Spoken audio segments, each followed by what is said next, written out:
They kept watching and waiting for 19 minutes till Andy's heart stopped. Set against the chilling backdrop of real-life events, the film in cold blood immerses viewers in the harrowing tale of the brutal murder of the Clutter family in Kansas. The film's haunting atmosphere is amplified by its choice of filming locations, which were meticulously selected to reflect the stark reality of the crime. The filmmakers ventured into the very towns and landscapes where the events unfolded, capturing the essence of the rural Midwest. The stark contrast between the serene beauty of the Kansas plains and the horrific acts committed within them creates an unsettling tension that lingers throughout the film. The performances of Robert Blake and Scott Wilson as Perry Smith and Dick Hickok add depth to the narrative, showcasing the psychological complexities of the characters. Their portrayal of the criminals is both chilling and compelling, drawing the audience into their twisted motivations. The film's cinematography plays a crucial role in establishing the mood, with its use of shadow and light enhancing the sense of dread. The combination of real locations, powerful performances, and a gripping storyline makes In Cold Blood a standout example of how a film can evoke fear and fascination through its setting. Bring it back. I had to see my sister in Fort Scott. On November 15, 1959, a tragic event unfolded in Holcomb, Kansas, when the Clutter family became victims of a brutal crime. Perry Smith and Dick Hickok, two men driven by desperation and greed, targeted the Clutter household, believing it contained a safe filled with $10,000. Under the cover of night, they entered the home, where they bound and gagged the family members. The Clutter family, known for their hard work and community involvement, had no idea that their lives were about to be cut short. In a shocking turn of events, the two men left the scene with only 43, far less than they had hoped for. The aftermath of this crime sent shockwaves through the small town, leading to a nationwide manhunt for the killers. The story of the Clutter family and their tragic end would later be immortalized in Truman Capote's non-fiction novel, which explored the psychological motivations behind the crime and the lives of the murderers. This harrowing tale of violence and loss continues to resonate, reminding us of the fragility of life and the darkness that can lurk within humanity. Said you did it. All of it. Sure. The police investigation was intense and focused, led by Alvin Dewey of the Kansas Bureau of Investigation. After the brutal murders of the Clutter family in Holcomb, Kansas, the authorities worked tirelessly to track down the criminals responsible. The two men, Perry Smith and Dick Hickok, fled to Mexico shortly after the crime. They attempted to evade capture by cashing bad checks, which raised suspicions and drew attention to their whereabouts. As the investigation progressed, the police gathered evidence that included conflicting stories from witnesses and shoe prints that matched those found at the crime scene. This crucial piece of evidence helped to connect the suspects to the murders. Eventually, the relentless pursuit of the Kansas Bureau of Investigation led to their apprehension in Las Vegas. The capture of Smith and Hickok marked a significant moment in the case, as the police pieced together the events leading up to the tragic crime and the subsequent flight of the suspects. No sweat, no strain. You're an artist, boy. Right. Following the brutal murder of the Clutter family in Holcomb, Kansas, the trial of Perry Smith and Richard Dick Hickok became a significant event in American criminal history. Both men were brought to trial, where they faced serious charges for their involvement in the crime. The trial was marked by intense media coverage and public interest, reflecting the shocking nature of the murders. Ultimately, Smith and Hickok were convicted and sentenced to death by hanging at the Kansas State Penitentiary in Lansing. Their execution took place on April 14, 1965, drawing attention to the complexities of the American justice system and the moral implications of capital punishment. Richard Brooks, an acquaintance of Truman Capote, recognized the potential of Capote's book In Cold Blood and purchased the rights for a substantial sum of $400,000.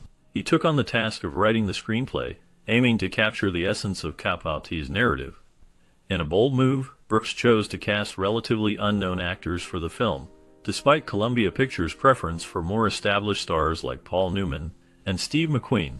This decision was significant, as it allowed the film to maintain a sense of authenticity and realism, aligning with Capote's original vision. The director's approach focused on the psychological depth of the characters, exploring their motivations and the impact of their actions, which added layers to the storytelling. The film's portrayal of the trial and execution of Smith and Hickok remains a poignant reflection on crime, punishment, and the human condition. Now, if you just look around, Mr. Church here, see if anything's missing. In November 1966, Robert Blake was cast as Perry Smith for the film adaptation of Truman Capote's In Cold Blood. Blake, who had a background as a child actor, brought a unique intensity to the role.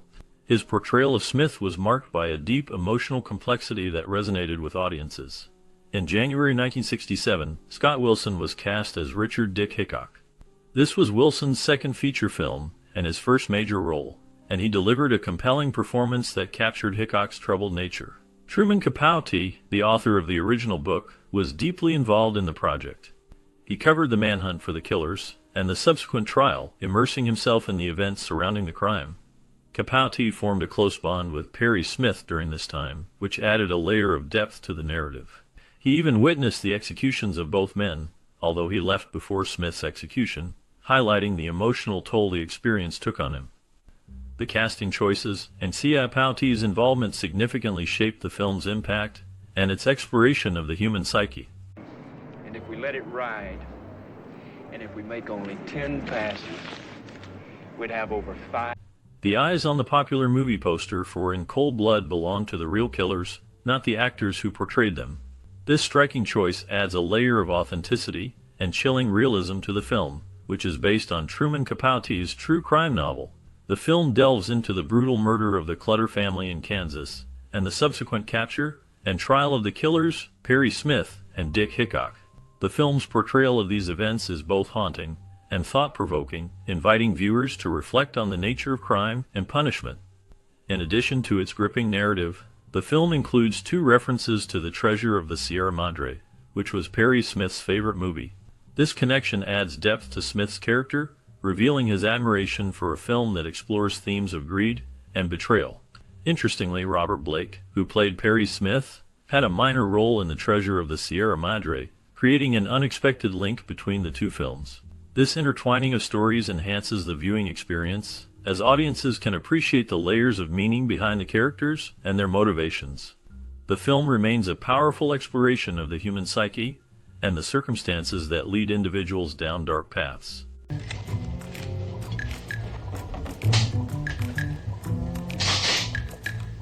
Rain reflections on Robert Blake's face during a pivotal scene in Cold Blood were not planned by the filmmakers. However, these unintentional effects added a layer of emotional depth to the film, enhancing the viewer's connection to the characters and their experiences. The use of rain in this moment serves to underscore the somber and tragic nature of the story, reflecting the inner turmoil of the characters. The decision to shoot the film in black and white was also a deliberate choice aimed at avoiding any romanticization of the bleak narrative. This stylistic approach not only saved production costs, but also contributed significantly to the film's dramatic impact. The stark contrasts and shadows created by black and white cinematography emphasize the harsh realities faced by the characters, making their struggles more palpable. The visual style aligns perfectly with the film's themes of violence and despair, ensuring that the audience remains engaged with the serious subject matter throughout the viewing experience. The combination of these elements creates a haunting atmosphere that lingers long after the film ends. $31,000. Lee Marvin's desire to portray Alvin Dewey in the film In Cold Blood was met with a significant decision from director Richard Brooks. Brooks had previously worked with Marvin and found him difficult to collaborate with, leading to the choice of John Forsythe for the role instead. This casting decision was crucial, as it set the tone for the film's portrayal of the real-life events surrounding the Clutter family murders. To enhance the film's authenticity, Brooks took remarkable steps that went beyond typical filmmaking practices. He utilized actual crime scene photographs, which added a layer of realism that resonated with audiences.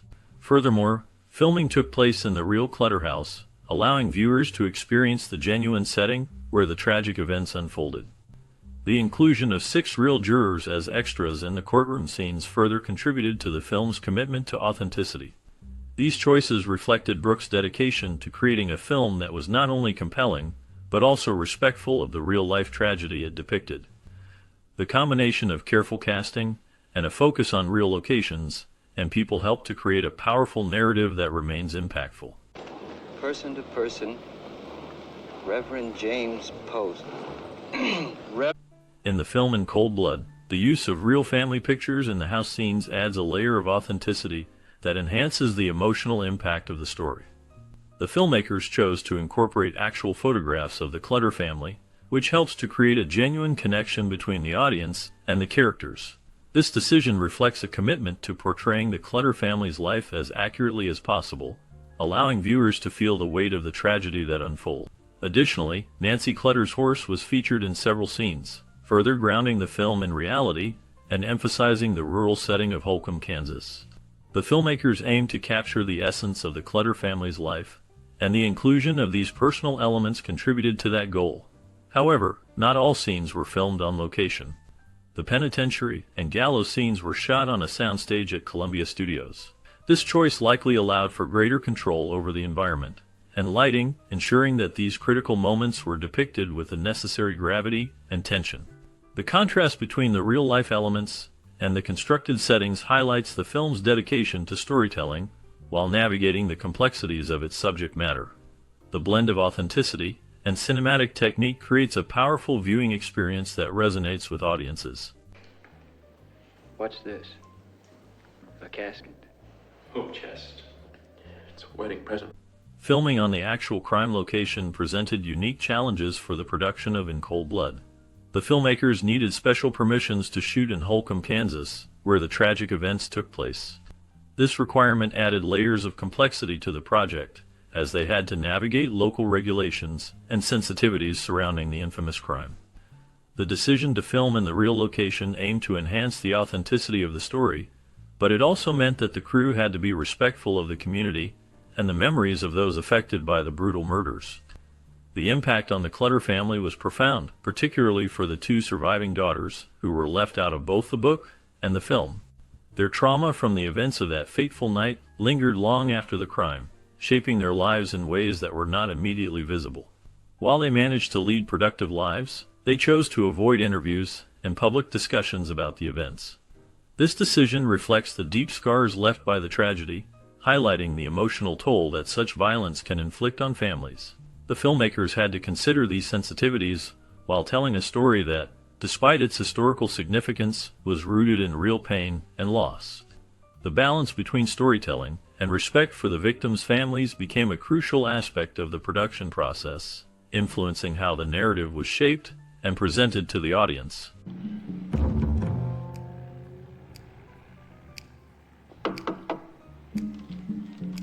The film In Cold Blood stands out for its remarkable cinematography and storytelling, which together create a powerful depiction of a true crime story. The movie, based on Truman Capote's non-fiction novel, explores the brutal murder of the Clutter family in Kansas. It captures the stark reality of the crime and the emotional aftermath for the community. The cinematography plays a crucial role in establishing the film's tone, using black and white visuals to enhance the bleakness of the narrative. This choice not only reflects the somber subject matter, but also immerses the audience in the chilling atmosphere surrounding the events. The storytelling is equally compelling, as it delves into the lives of the two murderers, Perry Smith and Dick Hickok. Their backgrounds and motivations are explored in depth, allowing viewers to understand the complexities of their characters. The film does not shy away from the harsh realities of their actions, presenting a raw and unfiltered look at crime and its consequences. The pacing of the film builds tension, drawing the audience into the unfolding drama while maintaining a sense of realism. Overall, In Cold Blood effectively conveys the bleakness of the true crime it portrays, leaving a lasting impact on its viewers. You go to school? The university next year to study music. In Cold Blood, directed by Richard Brooks and released in 1967, stands as a significant cinematic achievement that continues to resonate with audiences today. Based on Truman Capote's groundbreaking non-fiction novel, the film delves into the chilling true story of two ex-convicts, portrayed by Robert Blake and Scott Wilson, who commit a brutal murder of a Kansas family, believing there to be a fortune hidden in their home. From the outset, the film captivates viewers with its gripping narrative and masterful cinematography, thanks to the talents of Conrad Hall. The opening scenes are particularly striking, establishing a tone that is both haunting and immersive. Many reviewers have noted that the film's ability to engage the audience from the very first frame is a testament to its craftsmanship. The meticulous attention to detail and the respect for the audience's intelligence are evident throughout, creating a cinematic experience that feels both profound and unsettling. However, while the film is praised for its atmospheric tension and strong performances, particularly from Blake, some critiques have emerged regarding its narrative choices. The film's latter portion, which attempts to delve into the psychology of the murderers, has been met with mixed reactions. Some viewers appreciate the effort to provide context and depth to the characters, while others feel that the narration and explanations detract from the raw intensity established earlier in the film. This divergence in opinion highlights a broader discussion about the balance between storytelling and character exploration in crime dramas. Moreover, the portrayal of Truman Capote himself has sparked debate among audiences. In this adaptation, Capote is depicted in a manner that diverges from the more nuanced representations seen in later films, such as the 2005 biopic Capote. Some viewers find this interpretation to be a simplification, reducing a complex figure to a mere caricature, while others argue that it serves the film's narrative purpose effectively. This contrast in portrayals invites viewers to consider how biographical elements can shape the understanding of real-life figures within fictionalized accounts. The film's release was not without controversy, particularly due to its strong language and themes of violence.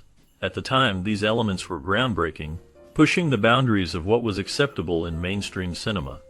This boldness has contributed to the film's lasting legacy, as it continues to be recognized as a milestone in American filmmaking, even if it has been overlooked by some prestigious lists, such as the AFI's Top 100 Films. In conclusion, In Cold Blood is a film that elicits a range of responses, from admiration for its technical brilliance and gripping storytelling to critiques of its narrative choices and character portrayals. It stands as a testament to the power of cinema to explore dark themes and complex human emotions, making it a compelling watch for those interested in true crime and psychological drama. The film's ability to provoke thought and discussion ensures its place in the pantheon of American cinema, inviting viewers to engage with its themes long after the credits roll. All a truck gets us is from here to there. As we close the chilling narrative of In Cold Blood, the story does not end with the credits. The haunting tale of the Clutter family and their tragic fate lingers. But what about the people who brought this gripping story to life? In this bonus segment, we delve into the lives of the cast members who portrayed these complex characters. Their performances left an indelible mark on cinema, but the aftermath of their roles is just as compelling. Discover the paths they took after the film, the challenges they faced, and the unexpected turns their careers took. Some found fame, while others faded into obscurity, each with a story that adds another layer to the film's legacy. Join us as we explore the intriguing journeys of these actors, revealing how a single role can shape a life forever. Stay with us as we uncover the secrets behind the scenes, and the fates of those who dared to step into this dark world. We couldn't even go to trial. Unless we can place the suspects in this spot. Jeff Corey's portrayal of Mr. Hickok in the 1967 film In Cold Blood is haunting and complex. He embodies the chilling nature of a man involved in a brutal crime, capturing the essence of Hickok's troubled psyche. Corey's performance is marked by a deep understanding of the character's moral ambiguity, showcasing the darkness that can reside within a person. This role stands out in his career, highlighting his ability to delve into the minds of disturbed individuals. Corey faced significant challenges throughout his life. He was blacklisted in Hollywood during the McCarthy era due to his political beliefs, which forced him to work in theater and television for years. This period was marked by hardship, as he struggled to find roles that matched his talent. Despite these obstacles, he continued to act, teach, and direct, leaving a lasting impact on the industry. In his later years, Corey dealt with personal tragedies, including the loss of loved ones. He remained active in the arts until his passing in 2002. His legacy endures through his work and the influence he had on aspiring actors. Last known information indicates that he is remembered as a dedicated artist who faced life's challenges with resilience. You can call me Dick. All right, Dick. We understand you. In the 1967 film In Cold Blood, Paul Frees took on the role of the radio announcer, a character that served as a haunting voice of the unfolding tragedy. His deep, resonant voice added a layer of gravity to the narrative, reflecting the chilling events surrounding the Clutter family murders. Freese's portrayal captured the tension and urgency of the news cycle, emphasizing the impact of crime on society. Beyond this role, Freese had a prolific career as a voice actor, known for his work in animation and commercials. He voiced characters in classic cartoons and was the narrator for various documentaries. However, his life was not without turmoil. Freese faced personal hardships, including struggles with alcoholism, which affected his relationships and career. He was also involved in a scandal when he was accused of being unfaithful to his wife, leading to a tumultuous divorce. In his later years, Freese continued to work, but faced health issues that limited his activities. He passed away in 1986, leaving behind a legacy marked by both his artistic contributions and personal challenges. His last known information reflects a man who, despite his talents, battled inner demons until the end.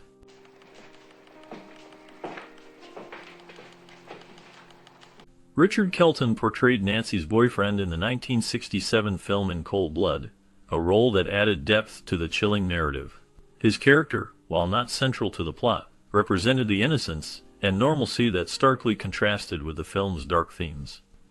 Kelton's performance captured the tension of a young man caught in a world spiraling into chaos, reflecting the emotional turmoil of those affected by the brutal events. After In Cold Blood, Kelton's career faced challenges. He struggled to find roles that matched the impact of his performance in the film. His personal life was marked by hardships, including battles with addiction and the pressures of Hollywood.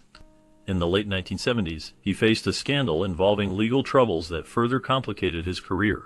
Despite these setbacks, he continued to work in television and film, though never achieving the same level of recognition. Kelton's life took a tragic turn when he passed away in 2003, leaving behind a legacy that is often overshadowed by his struggles. His story serves as a reminder of the darker side of fame and the personal battles many face behind the scenes. Last known information indicates that he is remembered for his role in Cold Blood, a haunting reminder of the fragility of life and the shadows that linger in the wake of tragedy. Anything. Is that how you get your kicks? Charles McGraw's portrayal of Tex Smith in the 1967 film In Cold Blood stands out as a chilling representation of a man caught in the web of crime and moral ambiguity. McGraw's intense performance captures the essence of a character who is both a product of his environment and a harbinger of violence. His deep voice and rugged demeanor lend a haunting quality to Tex, making him a memorable figure in the film's exploration of the human psyche.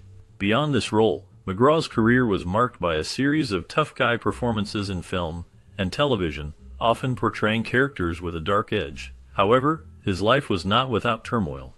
McGraw faced personal hardships, including struggles with alcoholism, which affected both his career and personal relationships. He was known for his volatile temper, leading to conflicts on set and in his private life. Despite these challenges, he continued to work in the industry, appearing in various projects until his health began to decline.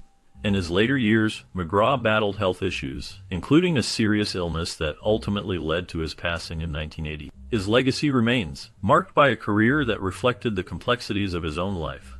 The last known information about him highlights a man who, despite his struggles, left an indelible mark on the world of film. All boards will get more blame. More laws will be passed. Everybody will pass the... John Forsythe's portrayal of Alvin Dewey in the 1967 film In Cold Blood stands as a haunting reflection of a man grappling with the chilling aftermath of a brutal crime. Forsythe embodied Dewey, the lead investigator, with a depth that revealed the emotional toll of pursuing justice in the face of horror.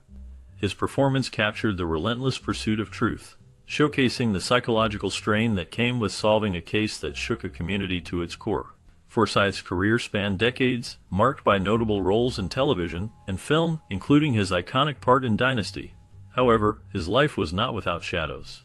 He faced personal hardships, including the tragic loss of his first wife, who died of cancer, leaving him to raise their children alone. In the 1980s, Forsythe was involved in a scandal when he was accused of being unfaithful during his marriage to his second wife, which strained their relationship. In his later years, Forsythe continued to work in television, but also faced health challenges, including a battle with cancer. He passed away in 2010, leaving behind a legacy of complex characters and a life marked by both triumph and tragedy. His last known information reflects a man who, despite his fame, dealt with the same struggles as many, reminding us of the darkness that can linger behind the spotlight. I got a riddle for you. Robert Blake's portrayal of Perry Smith in the 1967 film In Cold Blood remains haunting and unforgettable. He embodied the complex character of a troubled man, blending vulnerability with a chilling intensity. Blake's performance captured the essence of Smith's inner turmoil, making the audience question the nature of evil and the circumstances that shape a person. This role marked a significant turning point in Blake's career, showcasing his ability to delve into dark and complex characters. After In Cold Blood, Blake's career fluctuated. He gained fame in the 1970s with the television series Baretta, but his life was marred by personal scandals. In 2001, he faced a highly publicized trial for the murder of his wife, Bonnie Lee Bakley. The trial was filled with sensational details, but he was acquitted in 2005. Despite this, the shadow of the case lingered over him, affecting his public image and career. Blake's later years were marked by isolation and reflection. He lived a quiet life, often avoiding the spotlight. As of the latest reports, he has remained out of the public eye, focusing on his personal life and the legacy of his controversial past.